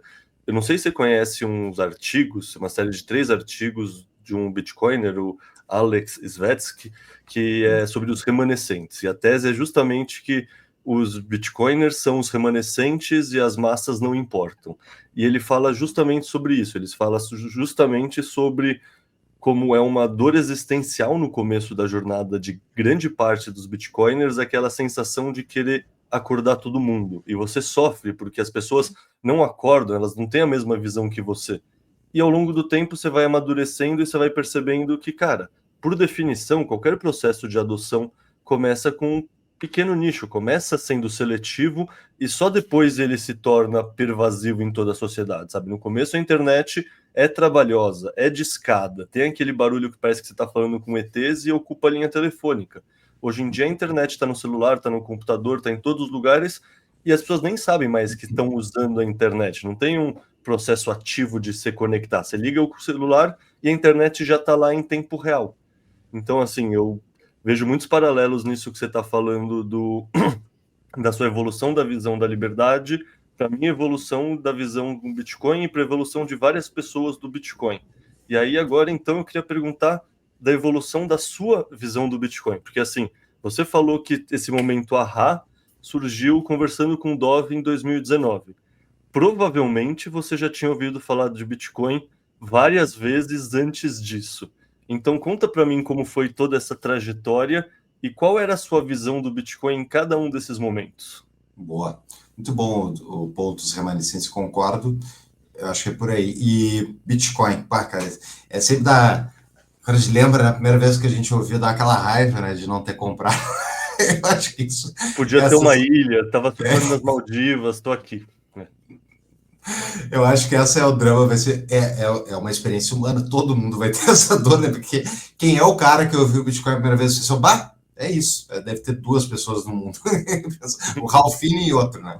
Uh, cara, eu conheci Bitcoin com o Fernando Urrich, e veja o nível da minha burrice, né? O Fernando Urrich escreveu Bitcoin, a moeda na era digital, em 2013, ele é associado do IEE, eu conheci ele no IEE, e ele fez um evento fechado interno do IEE em 2013 para 14, e ele apresentou o livro, apresentou Bitcoin, e eu já tinha estudado alguma coisa do Mises, alguma coisa, né, dos austríacos, já tinha entendido que a moeda fiat era talvez o principal câncer que associado ao Estado. Eu continuo acreditando nisso. Acho que a moeda é a principal arma do Estado para nos manter subjugados. E eu pensei que era bom demais para ser verdade. Não. E assim, eu não tinha estudado o suficiente ainda de libertarianismo para entender que o Estado não tinha capacidade, né? Talvez lá no início, ainda assim difícil, mas tipo, ele não tinha essa capacidade de destruir Bitcoin, mesmo em 2013. Mas eu não tinha entendido isso. E eu presumi competência do Estado. Esse foi meu erro, meu erro crasso. Não E foi só o seu erro. Conheço muita gente. Ah, não, isso aí, quando começar a dar certo, o governo vai acabar. exatamente. Então, foi ali meu primeiro ponto de contato. Como todo mundo, quando o Bitcoin caiu bastante, eu esqueci. Eu tinha até, um dia eu vou parar para estudar isso, não vai ser hoje, estou com outras prioridades. E a partir de 2017, eu não, acho que, o Bitcoin não tinha batido o topo de preço ainda, ele não tinha nem começado, acho que a ascensão ainda, mas eu não lembro por que diabos, mas talvez tenha sido vendo algum conteúdo do Urrich mesmo, que eu acompanho há muitos anos, eu comprei meus primeiros sats, eu comprei R$ 1.000 em Bitcoin em 2017. E daí o Bitcoin subiu bastante e eu comprei mais R$ 1.000 no topo do ciclo. E daí o Bitcoin caiu 80% e eu esqueci novamente. Então, deixei lá, não perdi meus sats, eu tenho até hoje os sats lá, mas eu ignorei novamente. Foi só em 2019, me preparando para o episódio do Dove, que eu realmente parei para estudar e minimamente, não me aprofundei na nada, mas dei uma estudada um pouquinho mais, eu vi que tinha mais elementos que eu não conhecia. Daí teve o episódio com o Dove, e logo na sequência, naquele ano, em outubro de 2019, teve a crise do Ripple Market nos Estados Unidos. E isso eu acompanhava bastante macro e especialmente tipo o que está acontecendo no sistema financeiro. Eu estava engatinhando ainda no meu entendimento, mas eu acompanhava bastante. E a partir daquela crise da Ripple Market, me acenderam assim os sinaizinhos. Opa, será que está vindo aquela crise financeira global que eu estou aqui há vários anos esperando, né? Como bom relógio quebrado, que são os austríacos, né? Fica aí esperando, uma hora vai dar certo. E assim, a partir disso, eu teve esse evento Ripple Market e teve em dezembro de 19, eu vi no Twitter as primeiras imagens de Wuhan, onde estava a gente caindo dura na rua, né? Que é uma coisa que até hoje não foi explicado, né? Enfim. E eu pensei, pá, é agora, tá vindo a grande crise. Peguei e vendi as minhas ações e as outras coisas horríveis que eu tinha no Brasil, né, aqueles investimentos que eu fazia, não era a minha área de interesse, ação no Brasil, eu tinha terceirizado isso para um gestor lá e estava perdendo dinheiro para variar. Então, vendi aquilo tudo, um prejuízo várias dessas coisas, aquilo tudo, não, que não era muito patrimônio, mas vendi o que eu tinha, comprei tudo em ouro, 100% em ouro. Migrei todo o meu patrimônio para ouro. Em 2020, o ouro valorizou com o dólar 55% no ano. E eu pensei assim, eu estava no final do ano, assim, brilhante. Olha só, olha que visão, que coisa correta que eu fiz e tal. E daí eu vi no Twitter também um perfil chamado Roth Barbara, que era, tem até, não sei se é a mesma pessoa que toca, né, mas em homenagem ao Rothbard, e ela fez uma chamada assim muito bom, que era, se você compra ouro, você é um idiota. Mas me chamou a atenção, né? Vou ter que ler esse negócio. E daí eu li, era só um comparativo com o Bitcoin. Bah, daí me provocou, daí assim, não, tá, chega. Bitcoin, obviamente, foi o melhor ativo do ano de 2020. E eu, tá, agora eu vou estudar. E daí eu comecei a seguir pessoal de Twitter e tal, caí no Michael Saylor e os, enfim, o pessoal, o Saifedean Ammous e outros, e daí eu comecei a estudar mesmo. E foi no meio do bull market em 21 que eu fui vendendo meu ouro e fui comprando Bitcoin. E eu comprei a partir de acho, uns $30 mil, quando ele tinha subido para 62 e caiu para 30, em 30 fui all in para o Bitcoin. E desde então, enfim, estudo todo santo dia Bitcoin, eu sou apaixonado, assim, realmente, eu acho, é a inovação tecnológica mais incrível da humanidade, é o Bitcoin. Eu sou realmente apaixonado pelo negócio, imagino que todo mundo está ouvindo, porque ele muda tantas esferas da nossa realidade, né? Não é só dinheiro, ao ser só dinheiro, ele muda muita coisa, né? E foi essa minha jornada. Então, desde 2021, até tem algumas outras coisas, mas é majoritariamente Bitcoin que eu tenho investido. Perfeito. E com certeza acho que todo mundo aqui se identifica. Depois que você é picado pelo Bitcoin, assim, é muito difícil voltar atrás, né? Tipo, para mim foi a mesma coisa. Desde que eu comecei a cair na toca do coelho, assim, eu literalmente parei de escutar música para ouvir mais podcast. Tipo, eu fiquei. Uhum, Agora que eu tô começando a correr, eu voltei a escutar música porque escutar podcast para correr é complicado. uhum. Mas, tipo, indo pra academia ou pedalando, que eu sempre pedalei, cara, era. Sabe, eu pensava, puta, esse aqui é um bom que eu concilio duas coisas. Eu concilio estudo com atividade física. Isso foi a história dos meus últimos 5 anos, assim, sabe? Ouvindo rarissimamente música. Minha mulher até briga comigo por causa disso, porque se a gente vai viajar de carro, você quer ficar ouvindo Michael Saylor de novo?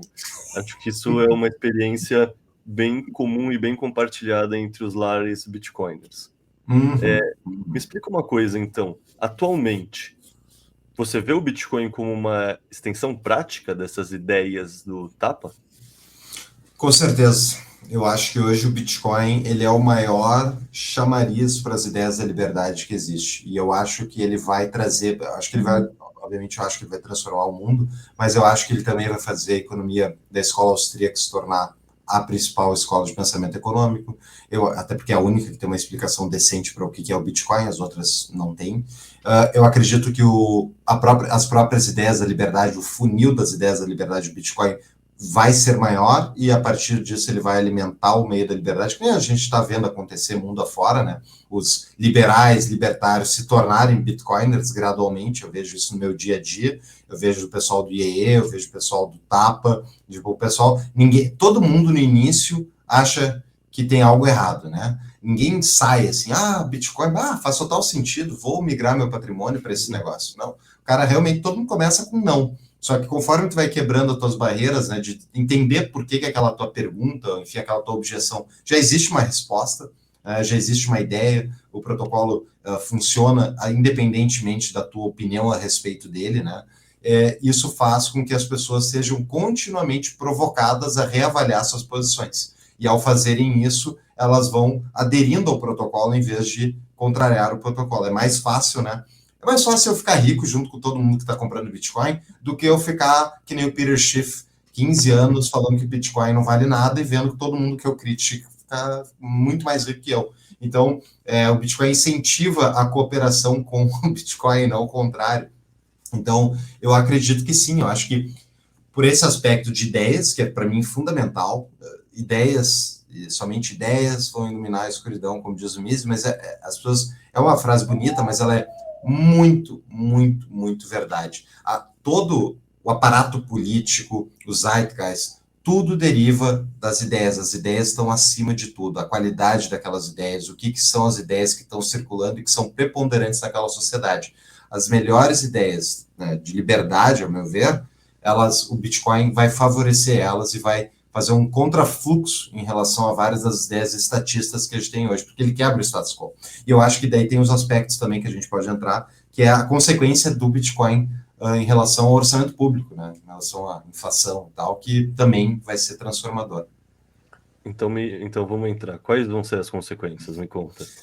Acho que o pessoal já deve imaginar, né? Mas acho que primeiro, ao tirar o poder inflacionário do Estado, na verdade, antes de tirar o poder inflacionário do Estado, a inflação estatal vai fazer os bitcoiners ficarem ricos. Né? Porque a consequência das ideias sociais-democratas, do keynesianismo, do estatismo, do intervencionismo econômico, é a espiral intervencionista que o Mises tão bem descreve. Né? Ele nunca usou o termo diretamente espiral intervencionista, mas muitos, ao comentar as ideias dele, falam que esse é o quadro que ele desenha. Né? Então, tu tem uma situação inicial que é ruim, né? Que não é boa. Né? Então, fábricas no início da Revolução Industrial, né? As pessoas trabalhando 18 horas, morrendo dentro das fábricas, é horrível, né?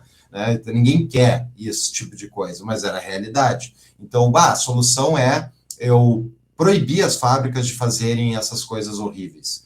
Isso ia gerar necessariamente desemprego, ia gerar mortes do outro lado, porque as pessoas eram paupérrimas, elas não tinham dinheiro, as crianças trabalhavam não porque os pais eram malvados, é porque era a maneira de sobreviver. E como é que aquelas fábricas pararam de fazer isso? Não foi com proibições estatais, foi com concorrência, foi com o aumento do poder econômico da população e as pessoas tendo mais opções, não precisando se sujeitar àquilo. Então, a liberdade econômica, ela permite que o ecossistema, né, daquela sociedade se desenvolva e enriqueça, e daí as escolhas fiquem menos difíceis de serem feitas. Né?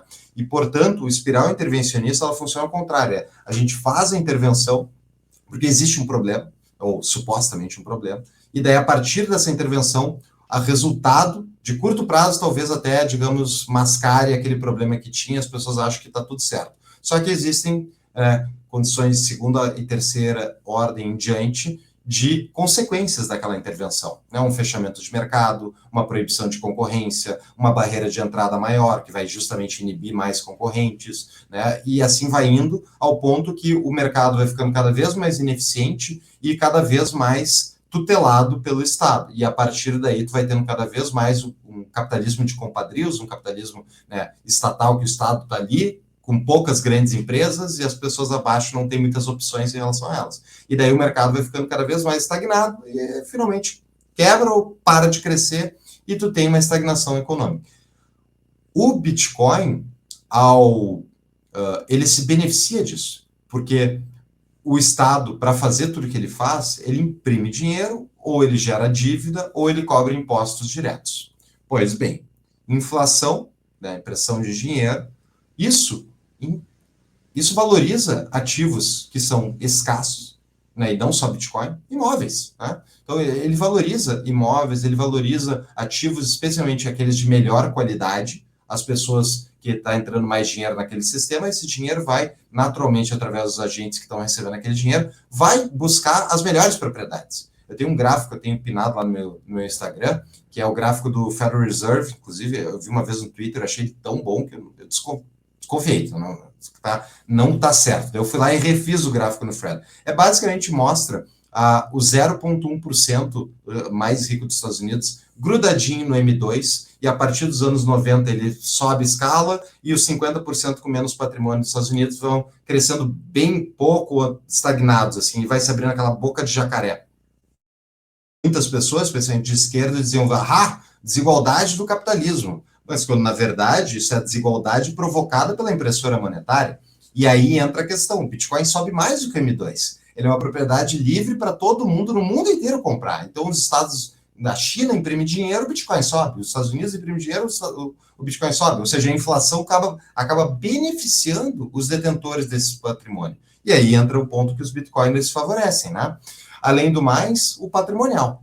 O imposto patrimonial, o imposto de renda que o Estado usa para financiar suas atividades, ele depende da capacidade do Estado de conseguir coagir essas pessoas em relação ao seu patrimônio.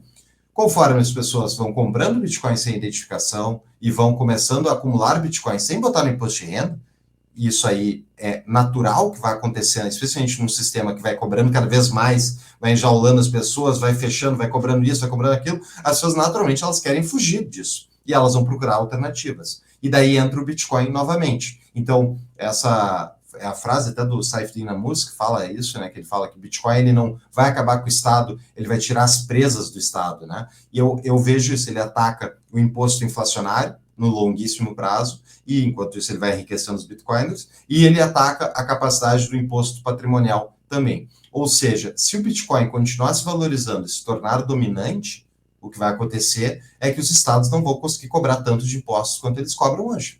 E daí vai haver um momento de decisões difíceis, que essas sociedades vão ter que eleger pessoas que de fato cortem na carne do Estado, né, para diminuir o orçamento público, ou não vai faltar dinheiro. Então, eu estou muito otimista em relação a isso, porque, pelo menos até agora, eu não vejo como estados poderiam parar isso. Eles poderiam atacar o Bitcoin e atrasar a adoção. Eu acho que isso eles podem fazer. Mas teria que ser um esforço concertado global, que é difícil, e ainda assim, isso não garante que eles vão ganhar. Eles vão só tocariam o pessoal para ficar mais underground ainda, né? E seria ruim institucionalmente, seria ruim para todo mundo, a meu ver, mas eu vejo isso como talvez, eu não acho que hoje acho que a gente, não que a gente já passou para sempre desse ponto, mas eu acho que a gente está cada vez mais institucionalizado, e isso protege o Bitcoin e os Bitcoiners.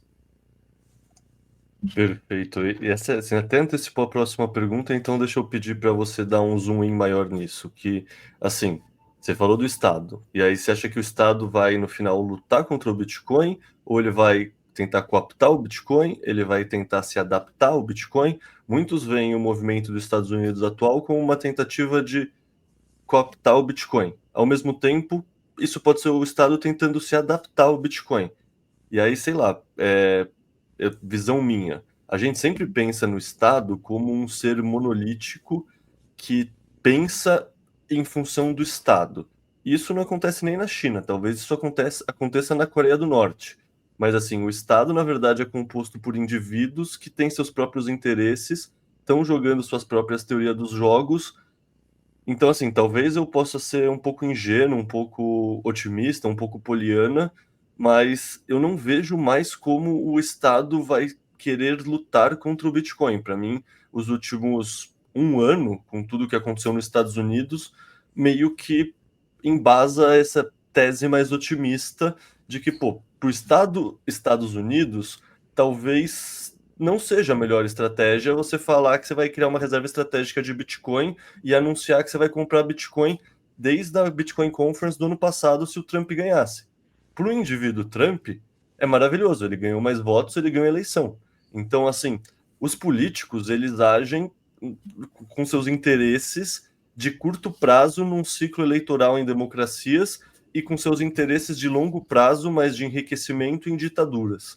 Então, eu, talvez ingenuamente, vejo muito mais o Estado tentando se adaptar e cooptar do que necessariamente lutando e batendo de frente. Você me acha ingênuo? Como você vê isso?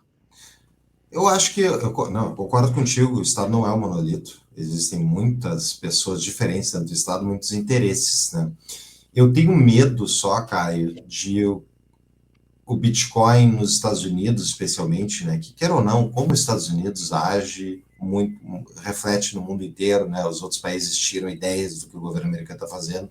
Então, hoje está favorável. Eu tenho medo, digamos que eles acumulem Bitcoin bastante, e o Trump se queime, faça várias coisas, saia escorraçado, enfim, saia com uma baixa popularidade, e sejam eleitas pessoas que nem Elizabeth Warren ou companhia, entendeu? Uma AOC nos Estados Unidos, um Bernie Sanders. Vira tudo contra. Vocês têm 1 milhão de Bitcoin na reserva estratégica, dependendo do formato da lei, eles podem botar tudo à venda, derrubar o mercado bastante. Obviamente, o Bitcoin vai continuar funcionando e tal, mas o preço seria impactado e isso teria consequências. Eu tenho medo dos estados minerarem Bitcoin e começarem a decidir que transações colocarem dentro dos blocos ou não. Então, isso é uma preocupação. Então, por isso que essa parte política, eu acho que é muito cedo ainda para a gente declarar vitória. Eu acho que a parte da cooptação é o caminho mais provável que eles vão tentar. Até porque, queira ou não, as pessoas podem até achar que drogas têm que ser proibidas, mas todo mundo admite que o Estado não consegue fazer. Bom, o Estado não consegue proibir drogas dentro das cadeias que o Estado administra. Então, né, é uma falência total da própria proibição. E eu acho que muitas pessoas, burocratas e tal, eles enxergam isso e dizem assim, olha, talvez proibir não seja o melhor caminho. Talvez o caminho seja realmente a gente tentar controlar, seja a gente tentar ter alguma influência sobre como o protocolo funciona, talvez seja perseguir os principais lideranças, o pessoal do Bitcoin Core, e a gente sabe que o Bitcoin tem maneiras de ser resiliente a esse tipo de coisa, mas tipo, um ataque muito concertado, global, especialmente das grandes potências, eu acho que teria um impacto. Eu não acho que hoje é o mais provável, acho que o mais provável hoje é o Bitcoin, os Bitcoiners se tornarem o Estado, serem eleitos para dentro do Estado, que nem a gente está vendo acontecer. Isso eu acho que é o mais provável de acontecer, né? Porque até o pessoal da Receita Federal deve ter Bitcoin, né? Bastante, e porque eles enxergam a máquina, eles veem todo aquele dinheiro que eles arrecadam ir para cada coisa, né? Lagosta do STF. Então, eu acho que naturalmente tem gente dentro do Estado que é preza ideias da liberdade. Eu conheço vários. Então, é assim que eu espero que a gente vá quebrando as resistências. Mas daí entra uma questão que é uma questão de narrativa. Né? O ser humano, bom, estudou biologia, o ser humano é um bicho que gosta demais de narrativa. E a narrativa do Bitcoin é muito boa, né? Porque é verdadeira e ela é muito mais simples de entender. Imprime dinheiro de um lado, ativo finito do outro, Bitcoin sobe, ok. Mas a narrativa associada à necessidade de controlar o Bitcoin ou de até mesmo proibi-lo por causa de X, segurança nacional, por causa de sistema financeiro. Então, vai depender, a resistência a isso vai depender de quantos bitcoiners existem. Né? O último gráfico que eu vi da River de adoção global dá em 4% adoção global. Então a gente está muito no início.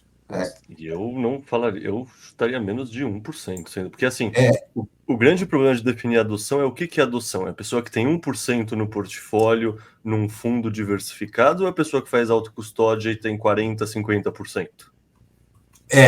eu acho que tem alguma exposição. Eu não lembro de cabeça a metodologia deles, mas era aqueles relatórios que a River fez. Esse é do relatório, acho que é do início do ano, no final do ano passado.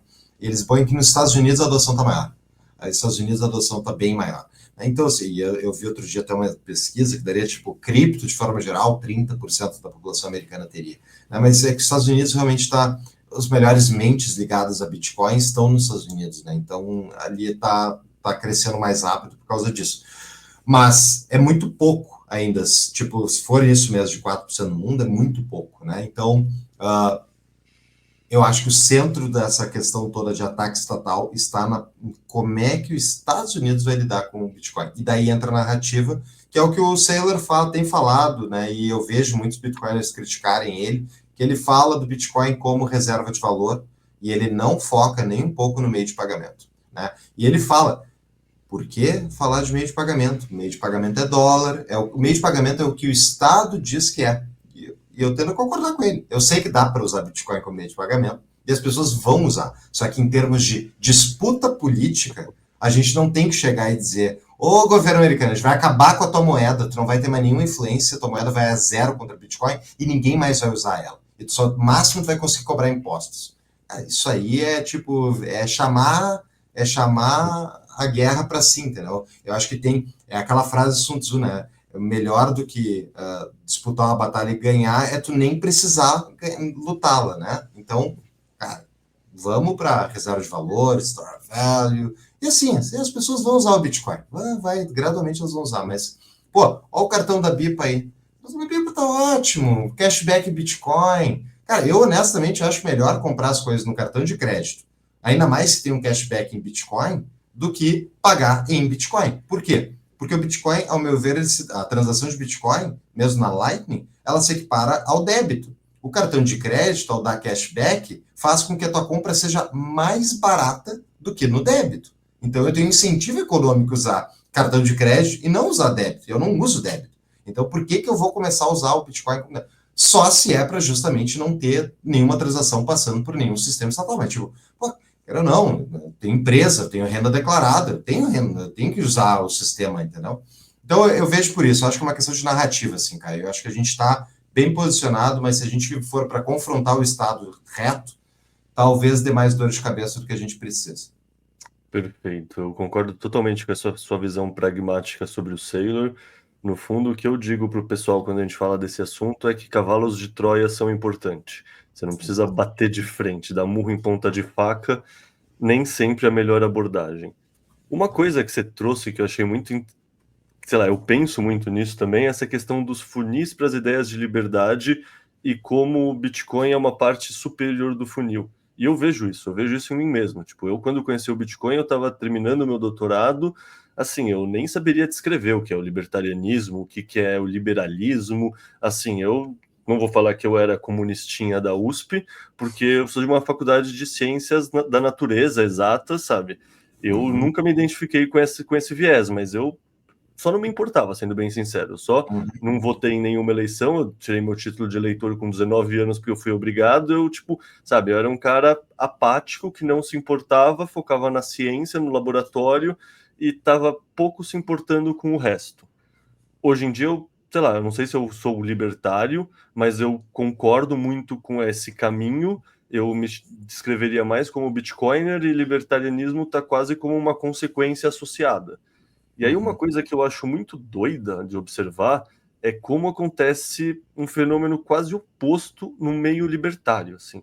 Porque assim, supostamente os libertários deveriam conseguir enxergar valor no Bitcoin mais facilmente do que os não libertários. E talvez se a gente pegar uma análise rigorosa estatística, em média isso seja verdade. Mas eu, com evidência anedótica, olhando em Twitter, olhando em lugares assim, eu sempre vi muito libertário falando de Nano, falando de Monero, falando de outras shitcoins e não vendo tanto valor no Bitcoin em específico. Você que acompanha esse universo há mais tempo, por que você acha que isso aconteceu assim? Isso aí, eu não, honestamente, eu não acompanhava, eu não tenho, eu acho que eu não sigo tanta gente do movimento libertário brasileiro no Twitter. Eu não peguei essa fase de ver o pessoal falando de Nano, mas eu sei que o Alexandre Porto falava e tal, a gente já entrevistou ele. Uh, a, o cerne disso, ao meu ver, está no que é dinheiro e como é que algo se torna dinheiro. E isso vem especialmente da base da escola austríaca. O teorema da regressão do Mises, e que fala que dinheiro, e daí vem do Menger, dinheiro é o bem mais vendável e tal, é sempre focado no dinheiro como meio de pagamento. E a base toda da construção do que é dinheiro é o ser o bem mais vendável. Então, o foco sempre foi em meio de pagamentos. Tem lá, nas qualidades do dinheiro, acho que do Mises mesmo, do Menger, dizia que, tipo, não, e tem lá a escassez, mas é tipo uma sublinha, entendeu? Não é a principal. E daí entra, se algo está se tornando dinheiro, qual é a primeira propriedade? O que vem antes? Né? Porque a gente chegou no mundo, já tinha ouro, já tinha prata, já tinha isso aí, e a gente só podia fazer suposições de como isso começou há 5 mil anos atrás. Né? Depois tem o Shelling Out lá do Nick Szabo, né, o artigo que é maravilhoso, eu recomendo para todo mundo, que fala sobre o uso de colecionáveis como dinheiro, e recentemente saíram outras evidências de que existem colares e colecionáveis há dezenas de milhares de anos, é tipo uma coisa muito, muito antiga mesmo, que, ao meu ver, é a melhor explicação para o dinheiro. O dinheiro começa como um colecionável, ou seja, uma reserva de valor. E por que um colecionável? Né? Porque pensa em tribos que estão se enfrentando, de vez em quando eles fazem, sabe, um casa alguém de uma tribo com outra, né, dá o dote da moça que foi casar, e o que tu pode sinalizar para outra tribo que é patrimônio, né, que é algo diferenciado, essa escassez. Dentes, colares de pedras, colares de coisas raras, né? Isso demonstra alguma capacidade, algum poder econômico. Então, aí vem a história da reserva de valor, a meu ver. E ela, para os austríacos, ela sempre foi mal explicada ou pouco trabalhada. E aí que eu acho que jaz toda essa. Que isso não foi só no Brasil. O cara lá do Bitcoin Jesus, qual é o nome dele? O Roger Ver. Né? Eu não acompanhava o Bitcoin na época nem um pouco, mas eu ouvi o Roger Ver no Tom Woods Show de 2013 em diante, falava muito, de vez em quando tinha um episódio de Bitcoin com ele, e ele falava coisas que eu concordava, achei, bem legal esse cara e tal. e muito focado no meio de pagamento. Toda a briga do Block Size Wars era porque aquela visão do Bcashers, né, que veio a ser o Bcash, ele era focado no uso como meio de pagamento em detrimento do uso de reserva de valor. Portanto, eu acho que é aí que vem essa raiz de discussão de por que não é a reserva de valor antes, por causa dos austríacos. E eu acho que os austríacos vão ter que reformar essa visão, que já tem evidências de sobra, de que a reserva de valor vem antes. E para mim é muito lógico, cara. Eu acho que para qualquer Bitcoin é muito lógico. Como é que algo vai ser meio de pagamento antes, se, para meio de pagamento, o outro lado tem que ter o meio de pagamento, tem que saber usar o meio de pagamento. O que adianta? Eu vou te pagar em Bitcoin, mas eu não tenho Bitcoin, não sei como é que funciona, eu não tenho carteira, eu não sei guardar minhas palavras, eu não sei nem usar a carteira Lightning. Como é que eu vou te depositar Bitcoin, cara? Tu não sabe nem o que fazer, o negócio vai perder o Bitcoin. Então é óbvio que tu não vai querer Bitcoin, tu vai querer aquilo que tu usa como dinheiro mais comumente. Vai ser mais fácil. Então, para aquela pessoa ter Bitcoin, e daí a gente transacionar em Bitcoin, e eu faço uso de Bitcoin de vez em quando como meio de pagamento, é com Bitcoiners. O pessoal que já tem Bitcoin faz total sentido. E por que a gente tem Bitcoin? Porque a gente usa ele como reserva de valor primeiro. Então, na história das três funções clássicas da moeda, né, reserva de valor, meio de pagamento e unidade de conta, ao meu ver, está ficando cada vez mais claro que a reserva de valor vem antes. Não, 100% de acordo. Até porque, assim, que adianta eu tentar te pagar com um pedaço de pedra que brilha e é dourado se você não vê valor nisso? Tipo, não tem como você fazer um pagamento com algo se a pessoa que vai receber não vê valor nessa forma de pagamento, ela não vai aceitar. É, Exato. é simples assim, no fundo, né? Uhum. Não, perfeito. Uma pergunta que, quando eu comentei que eu ia gravar com você, o pessoal pediu para eu fazer, é a seguinte, e eu confesso que eu não li esse livro, então eu nem sei se faz sentido essa pergunta, faço esse disclaimer. Tá. Você enxerga paralelos entre o que o Hayek previu em a desestatização do dinheiro e o que a gente está vivendo hoje com o Bitcoin? Com Bitcoin não tanto, mas eu vejo com as stablecoins. Esse livro do Hayek eu gosto bastante. Ele é um livro denso, eu não recomendo para quem está começando. É um livro para quem já leu o Padrão Bitcoin, já leu outros livros, né, de Bitcoin e de história da moeda. Mas é um livro muito intrigante e eu acho que o ele prevê basicamente um mercado de disputa de dinheiro, né? E esse mercado de dinheiro seria dado, enfim, de forma privada e teriam bancos diferentes que ofereceriam dinheiros com lastros diferentes. E ele pessoalmente defende que o banco que ele teria, por exemplo, seria um banco que teria no seu balanço para lastrear a sua moeda um monte de commodities, teria, enfim, ele teria ativos dentro do balanço para justificar a ele imprimir dinheiro e botar esse dinheiro no mercado, né? Portanto, o banco garantiria com esses balanços essa impressão de dinheiro. Pois o que é uma stablecoin? É lastreada em dólar, ok. E o dólar é lastreado na capacidade de pagamento de impostos dos americanos, ok. Então, eu enxergo que inclusive as altcoins, né, shitcoins, o próprio Bitcoin, elas vivem num ambiente de concorrência global que se dá por como é que se chama? Arbitragem jurisdicional, né? E é por isso que elas não foram paradas de funcionar. Então, o Tether estava lá em Taiwan e o Tether está sendo usado na Argentina. O que o Fernandes, o presidente antes do Milei, ia fazer a respeito do Tether? Nada. Ele não consegue impedir o Tether de circular.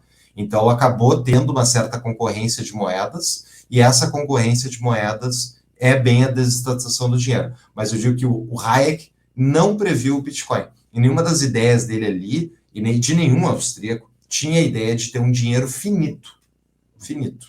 O padrão ouro, ao longo da sua história, especialmente quando a gente teve o século do padrão ouro, ali, século XIX para XX, antes, né, de 1913 e outros eventos, o padrão ouro, o ouro em si, ele teve vários momentos de deflação e leve inflação, mas ele tendia a 0% de inflação. Ele passava de vez em quando décadas com um pouquinho de inflação e depois décadas com um pouquinho de deflação. Mas não era uma deflação contínua. Então, nem os austríacos escreveram tipo a ideia de um dinheiro que realmente é finito e, portanto, se adotado globalmente, tu vai ter uma deflação permanente, né? Mas eu vejo isso como sendo o mais natural com o Bitcoin e eu acho que esse é o cerne do que muitas pessoas não entendem e os problemas que a gente tem de pobreza contínua, mesmo em países desenvolvidos, né, é o problema da produtividade que é roubada através da inflação. Tipo, a nossa inflação de 2, no melhor dos casos, ou geralmente bem mais alta, ela é fruto de uma impressão monetária, mas a impressão monetária não está inflando só os 2 ou 10%. Ela está inflando para compensar a produtividade natural do capitalismo, que é um sistema de gerador de excedentes e, portanto, de gerador de deflação. A gente tem cada vez mais coisas, mais produtividade, os preços deveriam cair.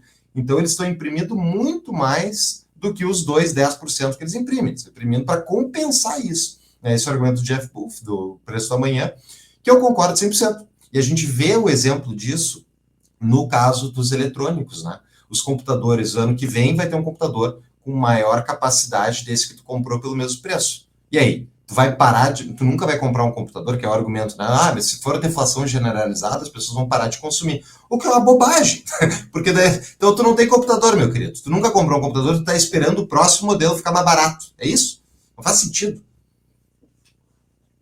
Não, 100% de acordo. O consumo se tornar mais racional e ser menos consumista não significa que as pessoas vão deixar de consumir. Se ainda precisa ir num restaurante, se ainda quer dar um presente para sua mulher, se ainda quer pagar uma viagem para o seu filho, esse argumento da deflação como algo ruim é só porque o sistema é estruturado à base de dívidas e ele precisa expandir a base monetária para parar de pé. Assim, esse argumento do Jeff Buff eu acho maravilhoso, assim, sobre como a tecnologia, por definição, é deflacionária porque ela gera um aumento de eficiência na produção, né? Isso é extremamente lógico, você para para pensar. E eu acho que, não sei, é impressionante como eles conseguiram colocar na nossa cabeça que inflação é algo necessário para o sistema. É algo que, assim, talvez seja um dos maiores gaslightings que o governo conseguiu fazer com a gente, assim, em décadas.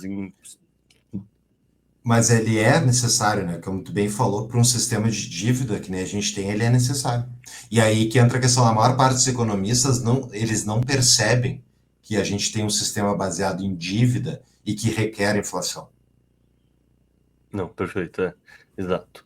É, a gente já está em 1 hora e meia, então deixa eu começar a encaminhar para os finalmente para não te roubar tanto tempo assim. Uma pergunta que me fizeram também achei muito interessante é a seguinte: se o tapa da mão invisível existir daqui a 10 anos, em 2035, o que você imagina e o que você gostaria de estar discutindo sobre Bitcoin e sobre liberdade? Ah, ótima pergunta. Se o Tapa tiver daqui a 10 anos, eu espero que esteja, vou continuar trabalhando para que esteja. Eu gostaria de estar discutindo a política pública do presidente pró-liberdade que o Brasil tiver. Isso é o que eu adoraria estar discutindo, os erros dele, assim como a gente criticava os erros do Guedes. Né? Eu gostaria de estar nesse debate, não no debate do que o PT está fazendo com a nossa vida. E o Bitcoin, isso é uma futurologia difícil, né? Daqui a 10 anos, 2035, a gente vai ter o que mais? 2, 3 halvings? Cara, eu acho que o Bitcoin. Olha, eu suspeito que o Bitcoin vai dominar mais rápido do que a gente imagina, porque justamente o mundo hiperconectado faz com que as pessoas troquem informações mais rapidamente e a partir daí elas entendam mais facilmente. Eu vejo isso muito em amigos meus que saíram do Bitcoin no último ciclo, já tiveram no passado e agora estão tudo voltando e agora eles entenderam, não, beleza, eu não devia ter saído, devia ter ficado e comprado mais. Então, eu acho que é aqueles pontos de contato, né? E eu acho que o mundo inteiro, quase todo, já teve esses pontos de contato com o Bitcoin. E aí a pergunta é: quantos pontos de contato tem que ter para começar a virar Bitcoin? X, né? Eu acho que esse X está nos próximos 10, 15 anos. Então, talvez daqui a 10 anos a gente esteja discutindo o Bitcoin se tornando a moeda. Talvez, eu não acho necessariamente que vai acabar o dólar, o real vai, mas o dólar eu não sei se vai acabar. Eles só vão ter que parar de imprimir, né? Vão ter que fazer uma cotação fixa para o Bitcoin. E eu acho que talvez em 10 anos não, mas mais uns 20, eu chutaria que o Bitcoin pode ser unidade de conta de muitos países ao redor do mundo já. Perfeito. Concordo totalmente com essa visão de 1 ou 2 décadas por um motivo que você não citou, mas que eu acho que entra também nessa lógica, que é a questão demográfica. Querendo ou não, grande parte do capital do mundo está na mão da geração dos boomers, que assim, eles não são nativos digitais. Para ele, essa questão de 12, 24 palavras, uma wallet, etc., é um desafio muito maior do que para mim ou para você. Então, eu acho que tem uma questão aí da evolução da sociedade conforme pessoas como o meu sobrinho de 13 anos, que é mais novo que o Bitcoin, vão ter 33 anos daqui a 20 anos, vão ter 23 anos daqui a 10 anos, e o meu pai que tem 74, tomara que ele vá até os 94, mas em média essa geração vai estar cada vez menos presente, vai transferir grande parte da riqueza para gerações abaixo que vão colocar o capital onde eles acreditam, e aí sim essa geração é hiperconectada, tem acesso à informação, e aí o Bitcoin vai ser o caminho natural. 100% de acordo. Tem alguma coisa que eu deixei de fora ao fazer essa pauta e você acha que seria legal eu falar? Você tinha pensado em trazer e a gente acabou não abordando para esse papo? Não, acho que pauta bem completa, foi ótimo, e que acompanhe aí o Tapa. A gente tem episódios semanais no nosso YouTube, todas as plataformas, ao vivo, e vamos continuar discutindo essas ideias. E assim, que bom que tem o BipaCast, eu concordo com aquela frase do Pierre Rochard, que é um dos meus bitcoiners prediletos, que ele fala assim, não temos podcast de Bitcoin suficientes, a gente precisa mais podcast de Bitcoin, a gente precisa mais podcast, porque quer ou não, cara, a gente precisa continuar espalhando essas ideias para mais pessoas acordarem e mudarem a realidade. Então, eu fico bem feliz que a BIPA está fazendo esse esforço. E legal, assim, só te falar, como fã da BIPA, né, eu uso a BIPA desde 2021, eu acho. Comecei com a BIPA lá cedo. E a evolução, sensacional. Eu uso a BIPA todo dia, meus clientes do concierge usam BIPA, e eu estou vendo, assim, a transformação que a BIPA vai fazer, tipo, é muito melhor do que as outras corretoras, né, e tem cada vez mais opções. Essa é a nossa River, né? Se eu fosse americano, eu usaria River lá. E aqui a gente tem a BIPA. Então, parabéns para vocês. Bem legal. Cara, muito obrigado. E aí, para concluir a pergunta que eu costumo fazer para todo mundo, e acho que para você vai ser muito rica a resposta, eu quero duas recomendações de leitura. Uma que tem a ver com esse universo Bitcoin, liberdade, tudo isso que a gente conversou hoje, e a outra recomendação é para lazer. Então, assim, pode ser poesia, pode ser, sabe, qualquer coisa que não tenha a ver com esse universo. Pode ser um podcast, pode ser o seu CD favorito, sabe, alguma coisa que seja para relaxar e não para se tornar mais crânio. Ah, tá, para relaxar. Quer dizer, ou Tá, pode ser para se tornar mais crânio de uma maneira diferente, tipo biologia tá, beleza. evolutiva. Boa. Primeiro, para livro, acho que uma das minhas pessoas prediletas no mundo se chama Lynn Alden, que vários de vocês devem conhecer. Eu amo aquela mulher, ela é espetacular. E o Broken Money dela é minha recomendação de livro, assim, vale a pena ler, e eu vi tudo que ela produz, eu acho ela... E o que eu mais gosto da Lynn é que ela é humilde, ela não fala sobre qualquer coisa, ela fala sobre os assuntos que ela domina, e o livro dela é muito bem embasado. Enfim, a minha recomendação de livro para quem quer entender o sistema financeiro e Bitcoin. Fora isso, eu recomendaria de livro mesmo, de literatura clássica. Eu acho que é fundamental pegar os melhores livros, os melhores autores que estão testados pelo tempo e entender mais o bicho-homem. Então, eu recomendo começar por onde eu comecei a ler mais literatura clássica, que é O Crime e Castigo, do Dostoiévski. Eu acho um livro primordial, sensacional, é a história de um assassino, e tu entender a mente de alguém, né, que faz um crime desses, entender tudo que acontece à volta, é realmente espetacular. Eu acho que esse é um belo livro para quem quer começar nessa área. Perfeito. Bom, Paulo, muito obrigado pelo seu tempo. Achei que ficou muito boa essa conversa. Eu confesso que quando a gente, antes de começar, você perguntou quanto tempo, eu falei, 1h15, 1h20, nem vi o tempo passar. Assim, eu me forcei a não fazer mais perguntas que foram surgindo para dar tempo de fechar, porque eu ficaria aqui com você horas, cara. Então, muito obrigado por ceder seu tempo, muito obrigado pela aula que você deu hoje. Pô, eu que agradeço o convite novamente, e a gente se vê, vamos ter uma entrevista na sequência lá no Instagram da Bipa e do Tapa. Vai ser bem legal também. Valeu. Até a próxima e pessoal ouvinte nosso, até a próxima também. Aquele abraço.